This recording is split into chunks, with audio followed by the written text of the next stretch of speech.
12 pass মানে উচ্চ মাধ্যমিক পাস করে তোমরা কি কি সরকারি জবের জন্য প্রস্তুতি নিতে পারবে, টোটাল আলোচনা করব। 15 থেকে 20টা জবের কথা বলবো, তাহলে প্রতি বছর তোমরা অনেকগুলো পরীক্ষা দিতে পারবে। মেনলি আমরা প্রথমত দেখতে পাই যে একটা সেন্ট্রাল জব হয়, আর হচ্ছে স্টেট জব হয়।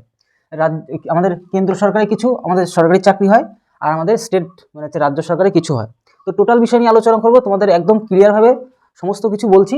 দেখো একদম প্রথমে যদি আলোচনা করি, দেখো কতগুলো জবের এখানে আমি বলে দিচ্ছি, 1 2 3 4 5 5 6 7 7 8 8 9 10 11 11 11 12 13 14 12 13, তারপর যদি বলি 14 15 16 17 18 19 20 21 22 22 23, মোটামুটি 20 প্লাস জবের কথা বলবো, যেটা কিনা কেন্দ্র সরকার প্লাস হচ্ছে রাজ্য সরকার মিলিয়ে মিশিয়ে। তো কি কি হতে পারে, দেখো রেলওয়ে জব। দেখো একটা কথা তোমাদেরকে বলে রাখি যে উচ্চ মাধ্যমিক পাস মানে হচ্ছে কি, উচ্চ মাধ্যমিক পাস মানে তুমি মাধ্যমিক পাস করেই উচ্চ মাধ্যমিক পাস করতে হয়। দেখো উচ্চ মাধ্যমিক পাস মানে যে শুধু উচ্চ মাধ্যমিক পাশেরই দিতে পারো তেমনটা তো নয়। উচ্চ মাধ্যমিক পাস মানে মাধ্যমিক পাস করে তো আমরা উচ্চ মাধ্যমিক পাস করি, তাহলে মাধ্যমিক পাশের যে সমস্ত জবগুলো আছে সেগুলো একসাথে তোমাদেরকে টোটাল বিষয়টা বলে দিচ্ছি। দেখো প্রথমত যদি আলোচনা করি রেলওয়ে জব, প্রতি বছর কিন্তু ভ্যাকান্সি বের হয়। আর তোমাদেরকে একটা কথা বলে রাখি, যেগুলোর কথা তোমাদেরকে বলবো ম্যাক্সিমাম কিন্তু বাংলাতেই পরীক্ষা দিতে পারবে, মানে আঞ্চলিক ভাষাতেই পরীক্ষা দিতে পারবে।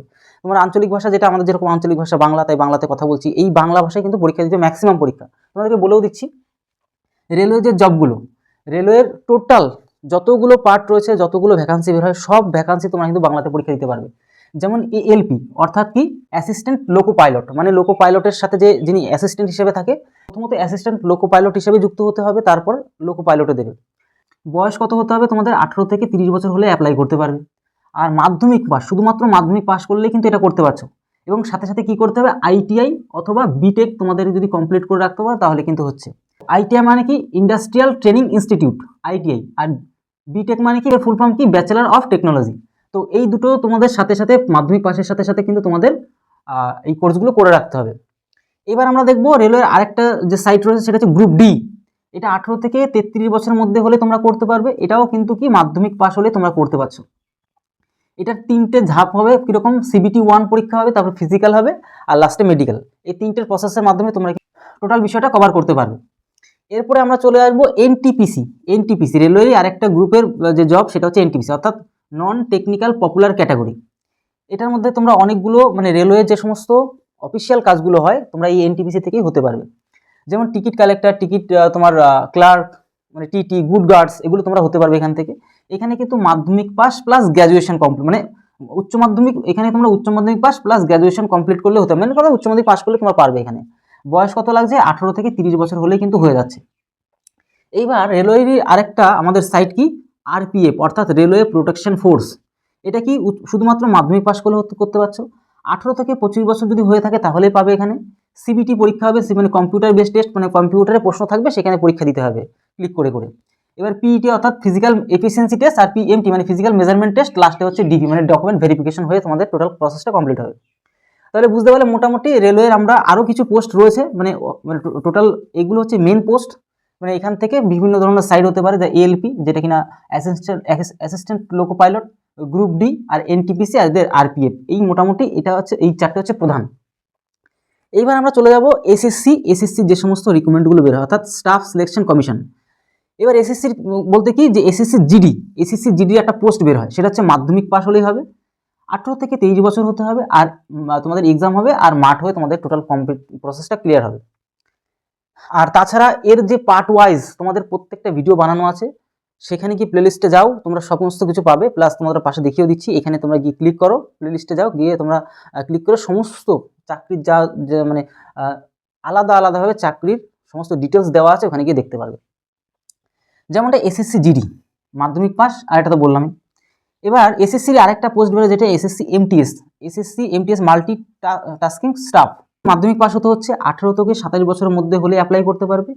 আবার দেখো এই এসএসসিরই আবার দুটো পার্ট আছে এখানে, কীরকম স্টেনোগ্রাফ, এখানে তোমার টাইপিংয়ে কিন্তু ভালো স্কিল মানে দক্ষতা হতে হবে, ঠিক আছে। এবার তোমার এখানে কি উচ্চ মাধ্যমিক পাস হলে করতে পারছো, আর এর মধ্যে দুটো ভাগ থাকে, যেটা গ্রেড সি 18 থেকে 30 বছরের মধ্যে তোমরা অ্যাপ্লাই করতে পারবে, আর হচ্ছে গ্রেড ডি, সেটা হচ্ছে তোমরা কি 18 থেকে 27 বছর হলে কিন্তু অ্যাপ্লাই করতে পারছো।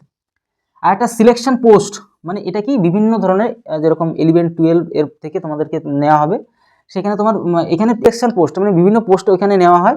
উচ্চ মাধ্যমিক পাস করলে তোমরা এখানে অ্যাপ্লাই করতে পারছো। 18 থেকে 39 বছর পর্যন্ত কিন্তু তোমরা এখানে অ্যাপ্লাই করতে পারবে। এরপরে তোমাদের এসএসসির আরেকটা পোস্ট, সেটা কি এসএসসি সিএইচএসএল, অর্থাৎ কম্বাইন্ড হায়ার সেকেন্ডারি লেভেল, মানে উচ্চ মাধ্যমিক পাস করলে মানে 12 পাস করলে তোমরা এখানে অ্যাপ্লাই করতে পারবে। যেমনটা এখানে এলডিসি প্লাস জেএসএ, তারপরে হচ্ছে এবং এই ধরনের পোস্ট এইখান থেকে তোমাদের কিন্তু আসে, প্লাস বিভিন্ন ধরনের পোস্ট এখানে তো হয়েই থাকে। 18 থেকে 27 বছরের মধ্যে হলে অ্যাপ্লাই করতে পারবে। আরেকটা তোমাদেরকে বলে রাখি, এসএসসির আরেকটা পোস্ট বের হয় যেটা কিনা এসএসসি সিজিএল, তোমরা নাম শুনেছো, সেটা হচ্ছে গ্র্যাজুয়েশন লেভেলের কিন্তু প্রশ্ন হয়, ঠিক আছে, মানে গ্র্যাজুয়েশন কমপ্লিট করলে তোমরা কিন্তু ওই এসএসসি সিজিএল পোস্ট অ্যাপ্লাই করতে পারবে। তাই পাশাপাশি এটা দিয়েও রাখলাম তোমাদের একটু জানা থাকলো। এবার হচ্ছে ডিফেন্স লাইনের, এবার আমরা চলে যাব ডিফেন্স লাইনের সম্বন্ধে একটু বলবো। এনডিএ, ঠিক আছে, অর্থাৎ ন্যাশনাল ডিফেন্স একাডেমি, এনডিএ ইউপিএসসির মাধ্যমে পরীক্ষা দিয়ে তোমরা এনডিএ হতে পারবে। যেটা তারপর তোমরা দেখতে পাচ্ছি এটা একবারে মানে 1 ইয়ারে ও 1 বছরে কিন্তু 2বার কিন্তু রিকমেন্ড বের হয়, ঠিক আছে, পরীক্ষা দিতে পারবে এখানে। উচ্চ মাধ্যমিক পাস হলে হতে পারছো, আর কিন্তু বয়স কত হতে হবে, 16.5 বছর থেকে 19 বছরের মধ্যে কিন্তু তোমাদের এখানে হতে হবে। এবারটা কি পেপার, এবার কি পেপার থাকছে, পেপার 1-এ থাকছে হচ্ছে ম্যাথ থাকবে, পেপার 2-তে থাকবে হচ্ছে জিকে আর হচ্ছে ইংলিশ, ঠিক আছে, মানে দুটো পেপারে পরীক্ষা হবে। একটা হচ্ছে গিয়ে পেপার 1-এ হচ্ছে অঙ্ক থাকে, আর পেপার 2-তে হচ্ছে জিকে থাকবে আর ইংরেজি থাকবে এখানে। এবার যদি আলোচনা করি যে আইইএস, ঠিক আছে, অর্থাৎ Indian army technology entry scheme, এখানে তোমাদের অঙ্ক থাকছে, মানে তোমার ফিজিক্স থাকছে, মানে অঙ্ক আর ফিজিক্সে, মানে কথা হচ্ছে অঙ্ক আর ফিজিক্সে যদি 12 ক্লাসে এখানে তোমার রেজাল্টের উপর ভিত্তি করে কোনো পরীক্ষা টরীক্ষা হবে না, কোনো নো রিটার্ন এক্সাম, কোনো পরীক্ষা হবে না, তোমার এই নাম্বার উপরে, অর্থাৎ তোমার উচ্চ মাধ্যমিকের সায়েন্স গ্রুপে ম্যাথ আর হচ্ছে ফিজিক্সে যদি তোমার নাম্বার ভালো থাকে তবে তার উপর ভিত্তি করে তোমাকে এখানে সিলেকশন করা হবে। তারপরে তোমাদের আলোচনা করব ইন্ডিয়ান আর্মি, অর্থাৎ 8 পাস হলে, 8 বা মাধ্যমিক পাস হলে তোমরা এখানে অ্যাপ্লাই করতে পারবে 17.5 বছর থেকে 21 বছর বয়সের মধ্যে, ঠিক আছে।